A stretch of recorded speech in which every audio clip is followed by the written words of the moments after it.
Hi, everyone, and welcome to another edition of Talking Sense with Alasdair Milroy from Breaking the Mold Accounting. How are you? I'm good, Ria. How are you? Good, good. I've been chasing you all over the place for this week's interview You because have? you've been a busy man. Yeah, I'm in Malta at the moment, and there was elections here on Saturday, and it's been a bit of a crazy time since they like to celebrate their elections here. Yeah, but even last week, I mean, we were supposed to actually do the interview on Thursday last week, and you were off at another conference. I was at the Opportunities in Super Yachts conference, which was held in Malta last week, which was really good. I went to there was a jet conference as well. It was great. It was nice to see people face to face again, and a lot of people travelled in. So yeah, it was Yeah, a good there's a conference. lot of boat shows and events going on recently, and it's nice to see everyone sort of getting back to the way things used to be. It's getting a little bit. I mean, we talked about the new norm, but I think taking a look straight across the industry and the world in general, it's almost like there isn't a new norm. We're all going back to the way things used to be way before then, anyway, with the exception of wearing a mask. Yeah, I think people will use virtual tools and think about traveling a bit more, but definitely it certainly feels a bit more like it was.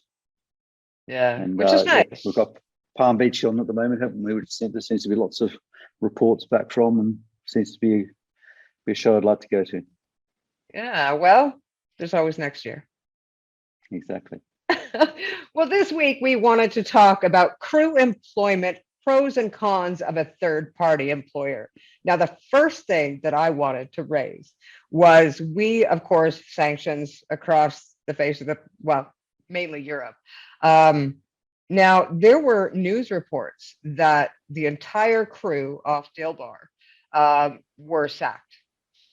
And the employer of that crew stated to them that they were not going to get their last paycheck from their management company. They had to go to the owner to get their last paycheck. Let's talk about that.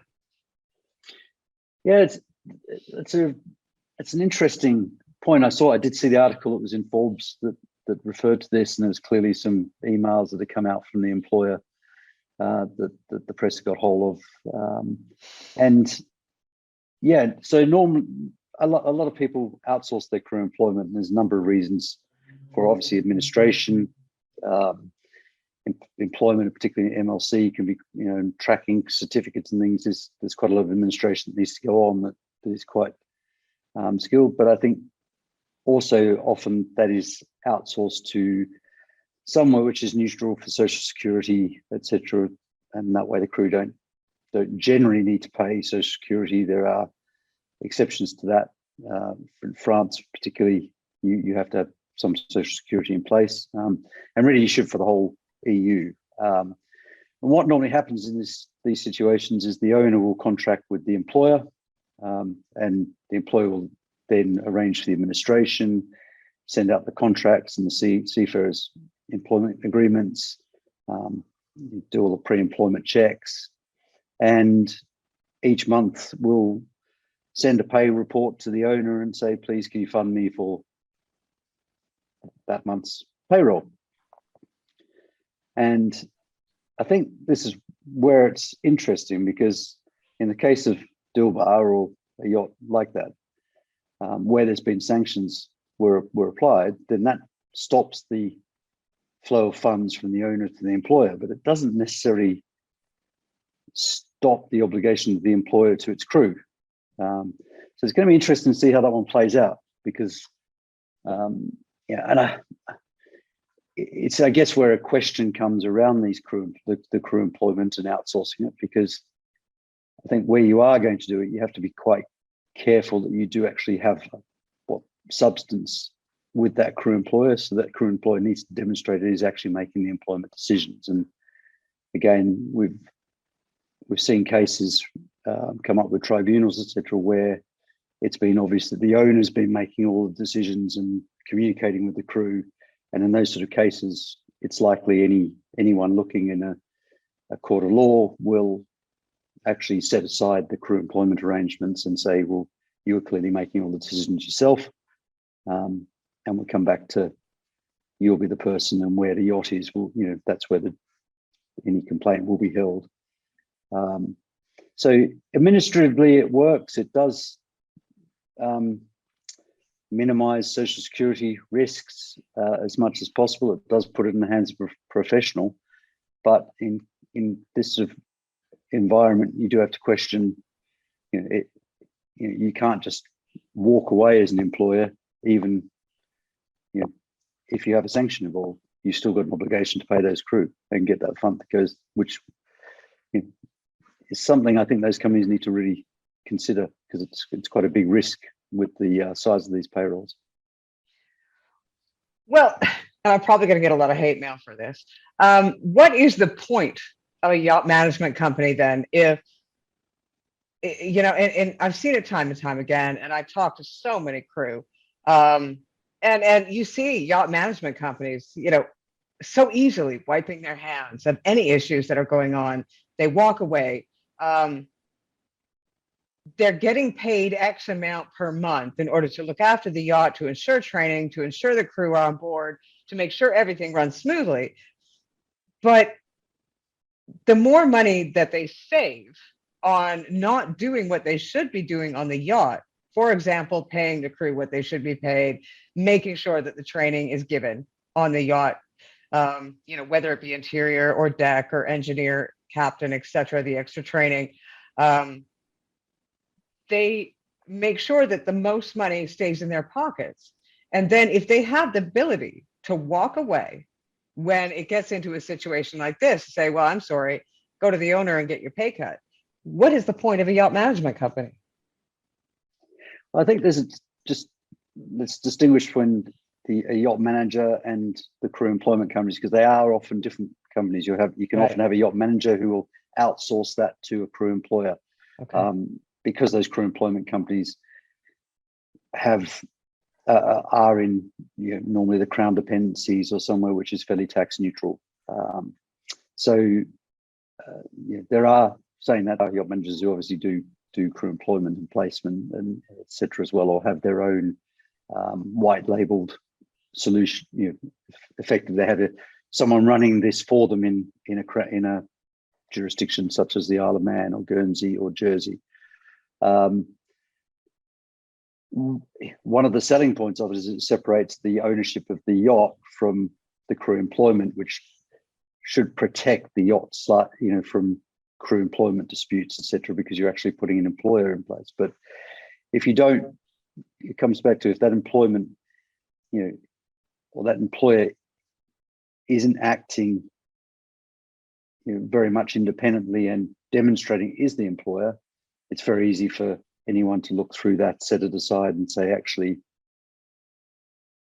let's look to the owner for the funds. And often when there is a dispute, particularly in Europe, that is exactly what the jurisdiction, in most of the EU member states, they will look to, if something happens and there's a crew complaint in France or in Spain, then they will go to the local Nautilus and the action in effect will be taken against the vessel there. And because it's in that jurisdiction, it will be taken. So theoretically, it should give some protection, but if employers act in this way, then it does raise the question of actually what does it achieve? Because if you're just walking away when there's trouble and you're not able to fund it, that does cause, it does raise questions of how effective it is. Yeah, well, I guess what it comes down to is, as crew, when you are walking into a situation, and you've taken a look at the job, the pay is good, it's everything that you want. What are the warning signs that crew should look for when a contract is placed in front of them? Oh, I mean, certainly I'd be, whether your pleasure or well, in regards to, I would say, commercial? in regards to whether the yacht owner pays them or if they are under contract to a crew placement company.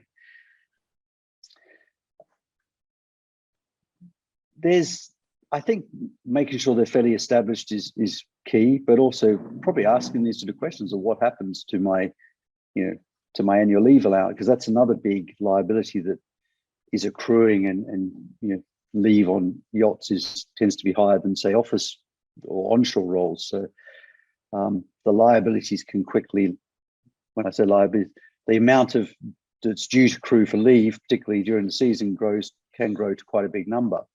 And often those employment companies won't be funded for that up front.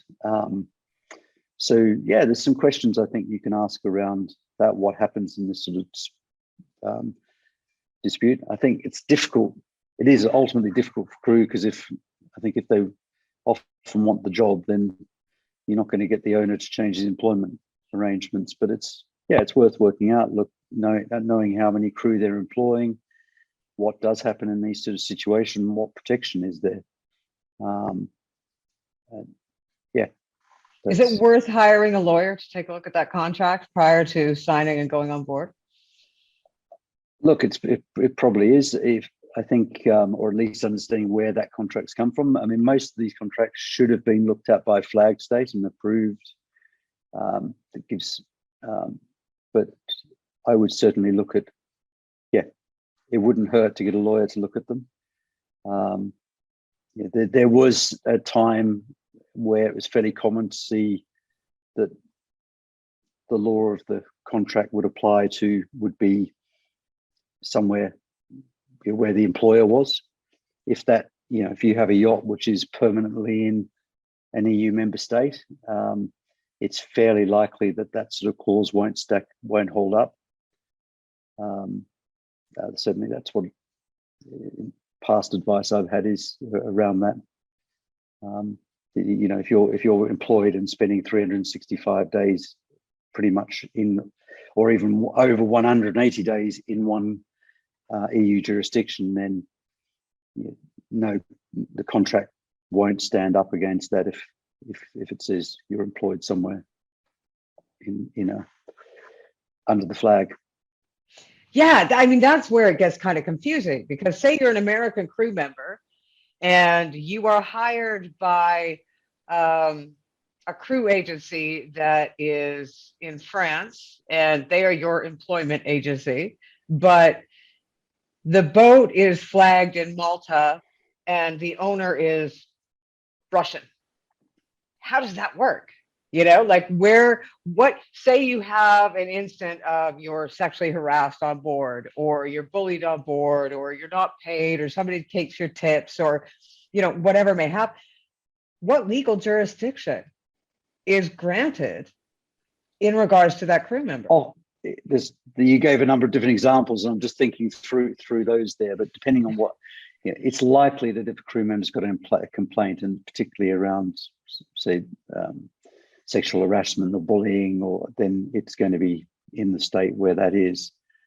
Certainly in jurisdictions such as France, if the boat is there for over 180 days, or the person's been in there, they have rights as an employee, and particularly from Social Security, that comes quite quickly to have rights to be paid Social Security. So in the example you just gave with the Malta flag, you'd actually have Social Security being paid in Malta, which would give them their healthcare card, which would allow them to seek European, in effect, have a social contribution going into an EU member state, which would give them right to reciprocal healthcare and pensions, etc.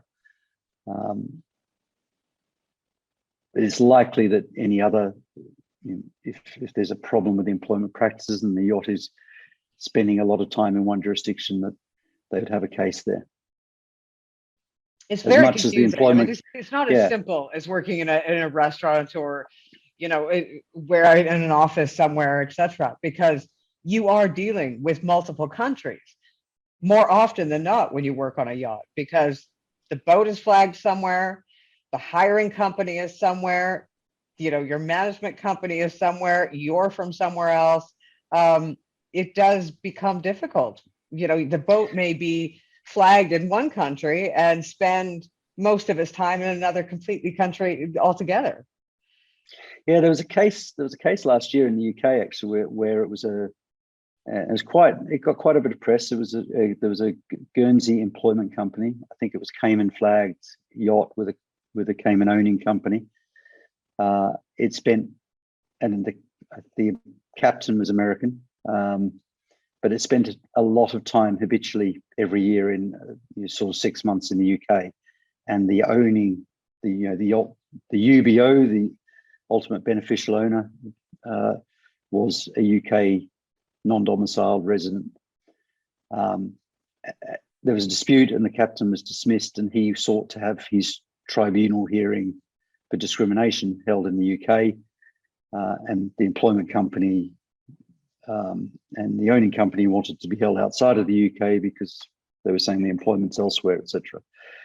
Because the owner, the UBO, the ultimate beneficial owner, had been very involved with most of the decisions. He was the one who gave the pay rises.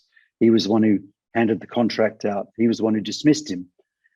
There was a lot of links, and actually the court held that the tribunal would be held in the UK. Now, whether I believe that was being appealed, but it shows if you are going to go to the stage of having a independent employment company, you need to make sure they're doing more than just paying the bill, processing the payroll every month. They really should be taking the role, dealing with the crew directly on queries, disputes, chasing up on certificates, and handling that. I think you definitely weaken that position if either the management company or the owner himself is getting involved and directly dealing with the crew on those decisions.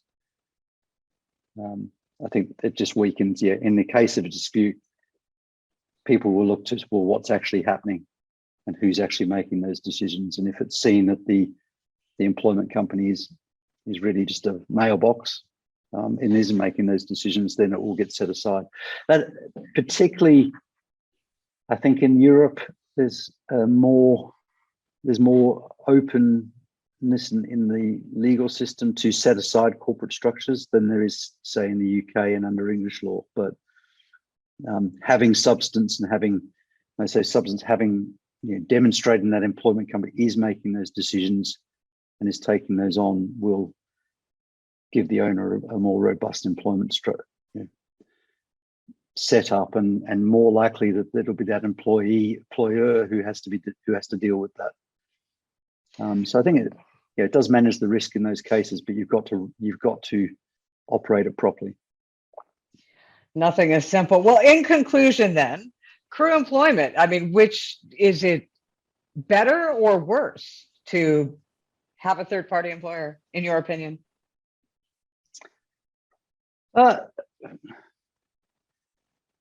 Look, I think it's probably better if you have a professional employment company who knows what they're dealing. They're dealing with a lot of, a large number of crew. They scaled up and understand what certificates they need to do, and they're actually running it professionally. Then, it's probably going to. I think that gives a better service for both the employees. But what they really, again, I think those companies need to step through to really looking at training those employees rather than just, well, we're employing them for them. It's that shift of mind. But if they're doing it properly, that is better. And for owners, it gives you a like yacht management. You're appointing someone to run that for you professionally. So let them do that. And if they then make a mistake, you have someone who is professional, who you can hold to account for that rather than trying to do it yourself. So I guess the lesson here is that whether you be crew or whether you be a yacht owner, if you are looking, if you're crew and you are signing a contract with a third-party employer, or you're a yacht owner looking to find a third-party employer, the best idea is to do your homework, because there's going to be good and bad apples everywhere. And you really need to make sure that who you're signing with is somebody that's going to do right by you. Yeah, the employer needs to have a professional contract. I mean, obviously for any crew, I think it's more common now and you should have a contract. So if you're employed without a contract, that's a big alarm bell for crew. and we know it happens. But yeah, I would always insist on having a contract, and that should, even for pleasure yachts, whilst that it's not enforced, it should be close to MLC really in terms of the Maritime Labour Convention and what that sets out. And then, yeah, I think if you can get it checked by a lawyer, it's worthwhile, or at least asking your employment company, who drafted it. Getting understanding of how many crew they look after is, just will give you some comfort around how professional that organisation is. Well, Alasdair, it's been very interesting, and it's something that did hit the news not too long ago. So it's been very good to talk to you about this. Now, I have to say that every one of your links is going to be below this interview when it airs, because I would recommend. I know that 18, 19, 20 years old, you're jumping into the yachting industry, and you hear stories about 10 years ago, 15 years ago, 20 years ago, where you could hide your pocket of money away and not pay taxes anywhere. That's not true anymore. Doesn't work that way. Not as easy. But it would be advisable to get a hold of someone like Alasdair to make sure that everything you're doing is right, because the last thing you want to do is find out that the last 5 years you didn't pay taxes. The government did find you eventually, and now you owe more than 2 years' salary. Yeah, there's things you can do. There are steps you can take, and there are even where you're resident, and some countries have very beneficial setups for seafarers who are away to be resident in, and tax them at a favourable rate. But you're probably better to be in a system, and we know that for when people come ashore, even having that will help them with potentially getting a mortgage in the future, or just having that established history of, if you're not in any system, it can be quite hard to then establish what you've been doing for the last 5 or 10 years. Well, I have to be honest, I've always used an accountant. Even when I wasn't making very much money, I used an accountant, just for the simple fact that I knew it would cost me less in the long run if I actually paid somebody who could see all the ins and outs, work all the tax laws, make sure that everything I was doing was above board. Yet, ironically enough, I would pay my accountant sometimes $400 or $500 for the year, which really isn't much, but he would actually save me. Like, I would get back like $6,000-$7,000 Canadian. And if I just went to the local H&R block, which is, the run of the mill, I don't know if you have H&R block in Europe. But I haven't seen it in Europe, but I'm aware of it from Australia. It's definitely in Australia, but it's yeah. It's you walk in and within 25 minutes they do your taxes for you, right? But there's actually no in-depth look. So you end up paying them, $50, and you end up paying the government $150. And yet, if you actually went to a proper accountant and paid that $400 or $500 and walk away with getting $5 or $6 grand back and everything being done legally, hello, Yeah, that pays for itself. And a lot of crew these days, you see more and more people who've got businesses as well, or set up things when they're off season. And I think as soon as you start that self-employment or business, then actually getting proper advice can definitely save you a lot of money and get you set up properly, because a lot of people put that off till the business is a bit more established, but it can be a costly delay. Well, all I can say is going in, get yourself a lawyer, and once you're in, get yourself an accountant, because it's the only way to keep things right. Absolutely. Well, and I can't recommend anybody better than Alasdair. Thanks, Rhea. I'm here for you. That's good. I got to say thank you. Yeah, Sorry? I said likewise on the crew employment side. If anyone's got any questions there or uncertain, then very happy to take questions on that as well. Yeah, well, and that is one of the things. I mean, if there is any questions at all, anytime for anything financial, we do have Alasdair's email underneath this. We'd be more than happy to answer those questions on air or off air, for that matter. Either way, but please do drop Alasdair an email. Not me, because I know nothing about any of this stuff. So please don't email me, Alasdair. Definitely, I'm here. I'm waiting. Yes. Alasdair, thank you ever so Send me your much questions. for your time. Okay, thank you, Ria. And see you later this week, hopefully. Yes. I'll be We'll be tracking on you time. down. You've been watching another edition of Talking you. Sense with Alasdair Milroy. Thank you for your time. Thanks very much, Ria. See you next week. My name is Ria. I have been your host. We'll see you again.